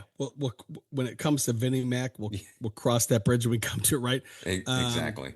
So okay, so one last thing on Hogan. Um, can you, if I said to you, give me your top three Hogan moments slash matches? We haven't we have not talked about this. I didn't text you about it. Like, so this is not set up. This is off the cuff. Can you give me again matches, moments, memories, your top three Hulk Hogan memories? And I'm happy to go first if you would prefer, or we can go back and forth. Well, so okay, so I'll try. And I love the off the cuff questions. Those are my Yes. favorite ones. And I'll probably change my mind immediately after I say it. But Okay. here are the ones that come to mind. Okay. I mean, I, I I think very obviously the first and maybe most important one is, WrestleMania 3, body slamming Andre the Giant, Okay. and Yep. and all the history behind that match, him going into that match not knowing if Andre was going to cooperate or not, is just like Yep. it's such a great and interesting story. I think that was really cool. I also really think WrestleMania 5, the match against Macho Man, is an incredible culmination to one of the greatest stories that professional wrestling ever told, between him and Macho Man, because they were friends at WrestleMania 4, and then this series of events that broke them apart and then led them to face each other at WrestleMania 5. I thought that was great. I thought that was absolutely fantastic. And if I'm fast forwarding a lot, I really just don't think you get any bigger than Rock Hogan at WrestleMania. I think it was 18, right? 18. Yep. In Toronto, 10 years after, 10 or so years after he faced the Ultimate Warrior in the exact same building. That match against The Rock was, I mean, even if you're not a wrestling fan, you have to just turn that on and watch that and listen to the crowd and know that none of that was planned. I mean, they had ideas about what they were going to do, but the crowd completely shifted the tone of that match, and they shifted it. They called it in the ring very differently from what they had thought it was going to be, and that is just the most iconic thing ever. And I just thought that was really cool. Those would be my three. I don't know if those line up. I No, imagine I might have one or two along the same, but yeah, no. So this is why I love this podcast, because I just I threw that at you. I didn't text you like, no, that's yeah, exactly what I wanted. That's perfect. Um, so let's see. Mine, there's one overlap there, but there's two that wouldn't. So what? So the one overlap would be Rock Hogan at WrestleMania 18. sure. Um, that was, I remember where I was in Washington D.C. in my house watching that in the basement, and when Hulk hulked up, right? I'm getting goosebumps thinking about it, right? Like that was, and to your point, that wasn't planned. Like that was not the plan for that match. Right. They went into it and they very quickly realized, oh shit, like Hogan's the face, Rock's the heel. How do we, like this, that, and the other thing. Yeah, on the fly, Um, they oh have to yeah, totally and, change what was going on in that yeah, match. and to your point, if anybody is listening to this podcast that has not watch that match, I would be shocked if there's anybody out there that is at this point a couple hours in, not that has never fucking stop this right now and go watch that match, because it is, wow, it's For sure. amazing. Yes. So there's that. um I gotta go with the NWO heel turn in WCW, Yeah. I thought where about that. right, so arguably the greatest, I mean, it's either that or John Cena at Elimination Chamber. It's one of the two as the all-time greatest heel turns in history, Yeah. right? I think that was Bash at the Beach 98. 1996. Yeah, eight yeah, in something like that. that range, something like that. Um, and then my number one actually is probably not one that any really very many people would. WrestleMania 7 Oh wow. against Sergeant Slaughter. Okay. This is not a great match, but the, so if you know the backstory behind this is when I think you actually alluded to it. Like Hmm. this is when Slaughter is the big Iraqi sympathizer. We're in the midst of an Iraq war. The Iraq war actually just started. They had to change the venue of WrestleMania 7 because of this, that, and the other thing. And this is the match where, if you remember, uh, General Adnan is out there. The Iron Sheik is out there. They've got the Iraqi flag. Hogan is bleeding. They put the flag over him. They put him in the camel clutch. He hulks up. He rips the flag off. The blood all over his face. Again, to me, this match is quintessential Hulk Hogan. Like it is hulking up. It's the real American. It's this that. So again, it's not one of Hogan's better matches. It's not one of better Hogan's opponents. But that match, like I always come back to that match. The honorable mention would have been, I couldn't even tell you what WrestleMania it was at. It was, you remember the guy Eugene? There was a Yeah. guy, Eugene was getting his ass kicked by, I don't even remember what the guy's name was. The guy had him in a camel clutch and Hogan came out. And this has got to be like 10 years after Hogan was even relevant. Right. I'm half in the bag, so I don't remember. But that was like my honorable Yeah. mention. But So my that was honorable mention yeah, actually would have been the Saturday night's main event, the one where Andre the Giant pinned Hogan and took the title from him, and the two Dave two Dave Hebners. Hebners. Oh, that's a good one too. That's a That would really have good one. been Yeah. like that's not him at his peak in That's terms no. of like winning a match, but that's the next one because I'm pretty sure I saw that live. I mean, not in the building, although it was in Indianapolis. I It think I was. was watching that on TV, and maybe it was just called the main event. I don't know. There was a period where it was like Saturday night's main event or the main event, but it was all on NBC. That was preceding WrestleMania 4, if I remember correctly, because that's what took the title off of That's Hogan right. and created the tournament, that ended up being there. But that was a huge Oh, massive. Massive. thing in the, I mean, that took the belt off of Hogan, and he had it for, over 3 years at that point, because he had it going into WrestleMania 1 and through 2 when he fought Bundy, and Yep. then through 3 when Yep. most people will kind of maybe assume or forget that Hogan was the champion going into WrestleMania 3. He didn't beat it.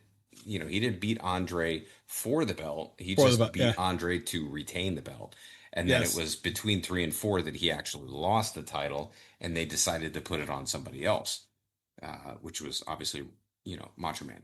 So, yeah, that would be my honorable mention, which I thought about squeezing in there, but I couldn't put that above, you know, NWO That's fair. Hogan kind of stuff. That's fair.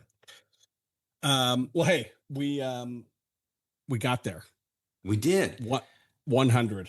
100 episodes. This has been such a fun ride, man. I've had nothing but great conversations. I mean, movies, music, wrestling, you name it, man. This has been the absolute fucking ride of a lifetime. It's been so much fun. Well, we're not done. I mean, now that we're past 100, um, candidly, now that we're beyond the summer, right? Because summer just kind of sucks for Yes, us, it's like been tough, right? obviously. And so I'm kind of hoping that now that we're getting into late August, September, October, horror movie season, like it's go time, right? Yeah. Did you see I Know What You Did Last Summer yet? You didn't see it, right? Nah, I I didn't see didn't it. see I it. didn't see I it. will Okay. watch it, but I'm not Yeah. going to the Okay. theaters for that one. No, but I think there's stuff coming, right? So if we're not a Hmm. wrestling podcast, then we're a movie podcast. If we're not a movie podcast, then we're a music. Like we Yeah. got two or three things, right? Oh yeah. Um, We and do good and there. And horror movies is kind of our go-to, right? Oh, it's coming up. October. It's coming up. It's coming just up. around the corner. Yeah.